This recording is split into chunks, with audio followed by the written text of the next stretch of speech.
Hello, beautiful people. Welcome to another episode of Life Law Podcast. I am your host, Debbie Dowesi Ajum. If you were just joining us, this is a podcast where we bless your ears with beautiful, thought-provoking, educative, insightful, but mostly relatable stories. And all the stories are written by yours truly. So, welcome once again. It's a beautiful year and January is almost over. I genuinely feel like 2025 is going to be over in a blink of an eye because how are we already in the 27th day of this month? Didn't we just wish each other Happy New Year yesterday? I'm literally counting down to my birthday in February.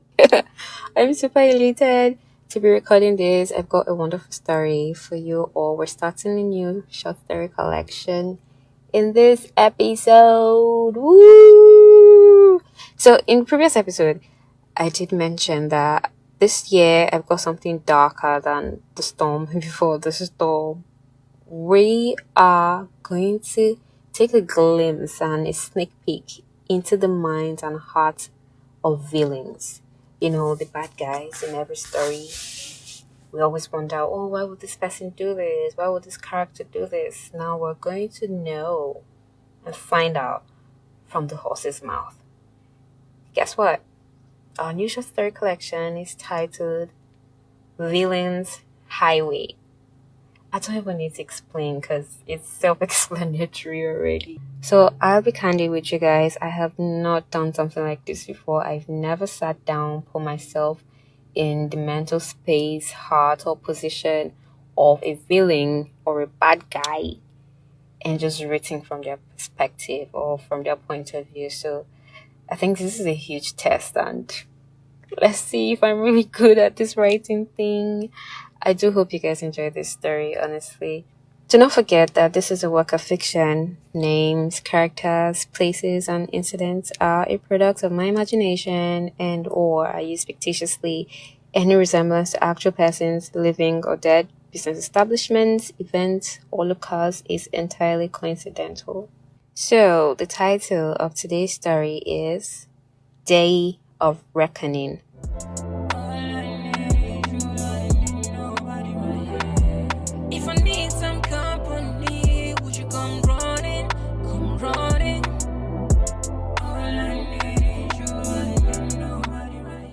Before today ends, we would have killed our elder brother.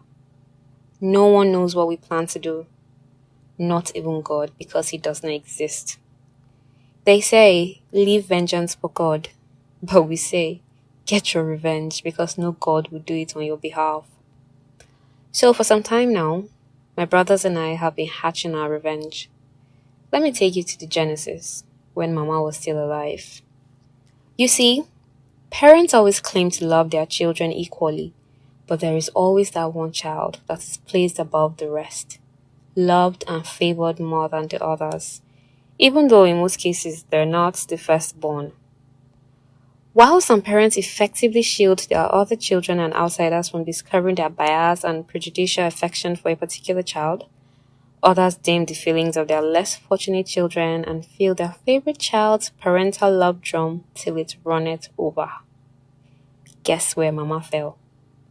In this last category. I was not Mama's favorite child. Neither were my brothers. The second born, our elder brother, was our favorite son. And for that, and many other tangible reasons that I shall give you in the course of my tale, he will die today. Needless to say, Mama showered our elder brother with more love, affection, and attention.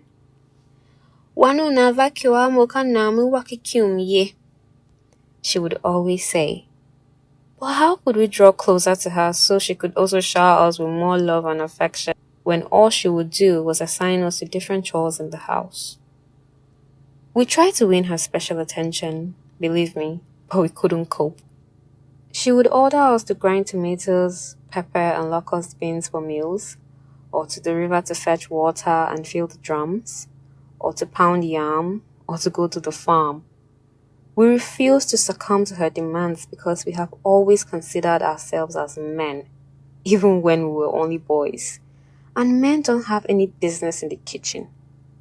My brothers and I would always say, while puffing and passing at the backyard, even though we were not of age by then, that if Mama could not cook without our help, then she should not bother, or she should give birth to daughters who would conveniently help her with her kitchen duties. As for fetching water and going to the farm, we tried our best, but guess what? Our best was not enough for her.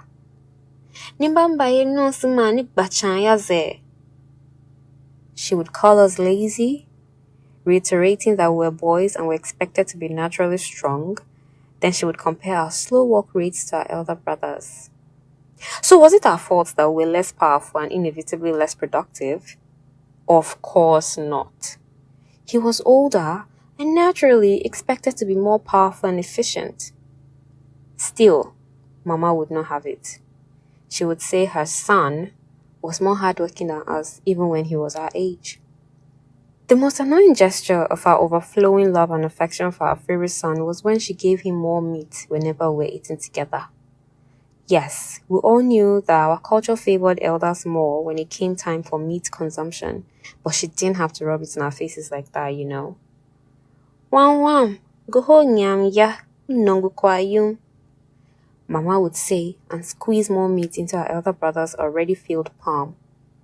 Just because he helped her out in the kitchen by grinding ingredients and pounding yam, he deserved additional meat to the already big piece that was culturally acceptable. That, to us, was partiality. These acts and many other minute actions, like a tender tap on the head while our elder brother was engrossed in a house chore, a loving word of encouragement while he was working, an extra packet of biscuits when he was about to leave for boarding school, fueled our animosity towards our elder brother.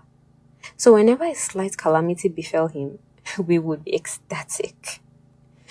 Like the time our elder brother got into trouble in school and was required to buy buckets of paint because he had soiled the school's walls by writing his name all over it in permanent marker. He got suspended too. And oh, how we loved the angry lines on Mama's face throughout our elder brother's suspension. Her favorite son was no longer the saint she painted him to be. He still did all the chores, but was now stripped of all extra meat privileges. Or was it when he was sanctioned by the village chiefs and elders for beating our father's second wife? Our elder brother has always had a terrible temperament.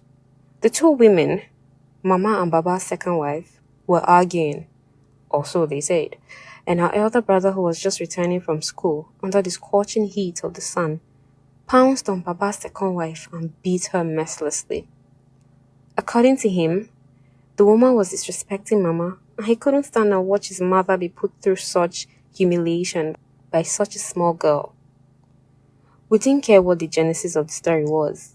We were just elated that he had let his anger land him into trouble with Baba and the elders. I was told that when Mama gave birth to me, our elder brother was removed from school to take care of me because Mama was to go to a teacher's college in a different town. I still doubt this story because I was too young to remember if and how it happened. Whenever I disrespected him, Mama would be quick to remind me that he was the one who breastfed me.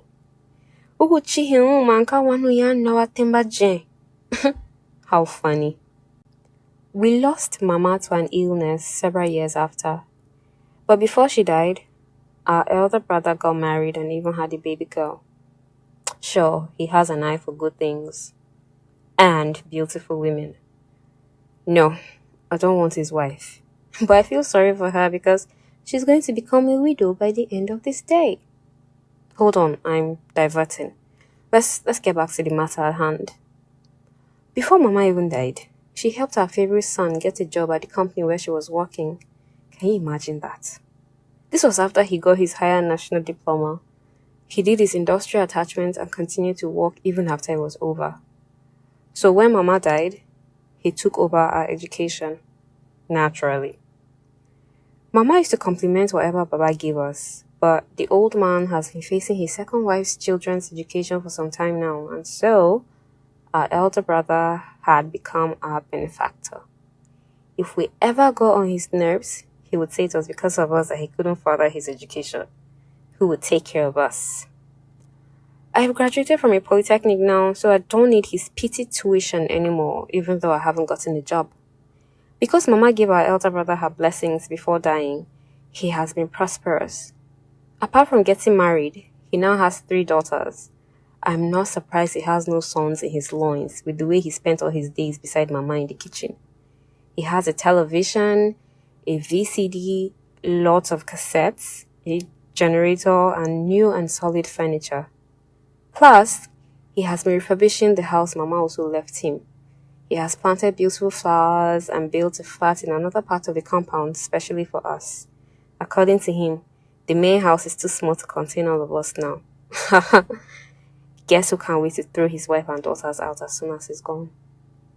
Anyway, he's the only one who has these symbols of wealth in our family, and I should also have them.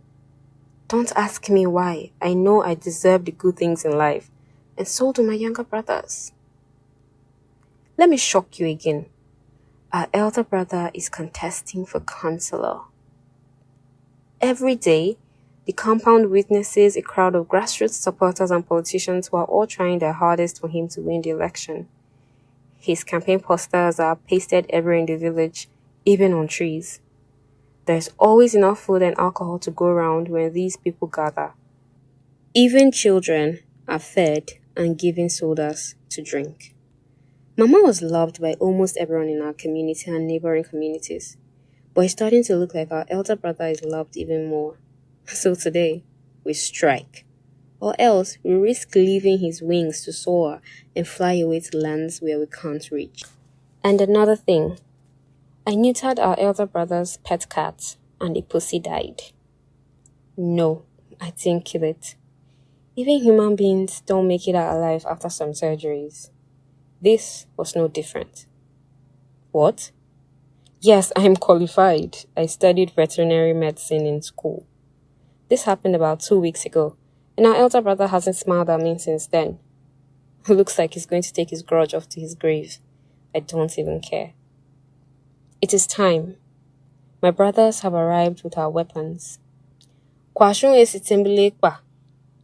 I ask them.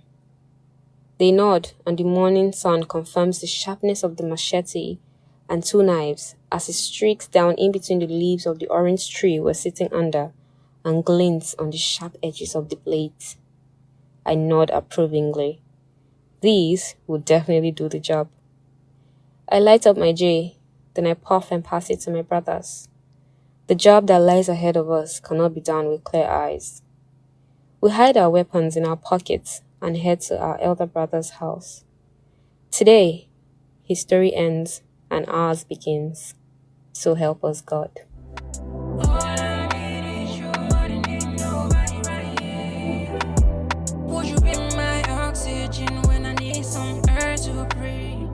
If you made it this far, you have come to the end of episode 1 of Villains Highway. I do hope you enjoyed this story, and if you did, let us know what you think about it in the comment section. Drop a review. What do you think about this villain? What you look forward to in the coming episodes?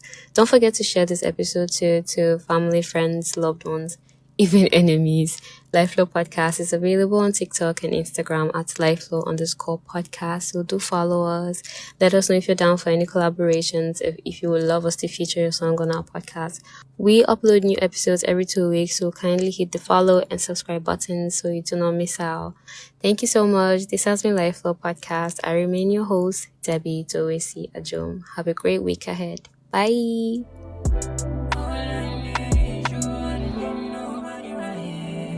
Would you stand around me and the ones against me? All I need is you.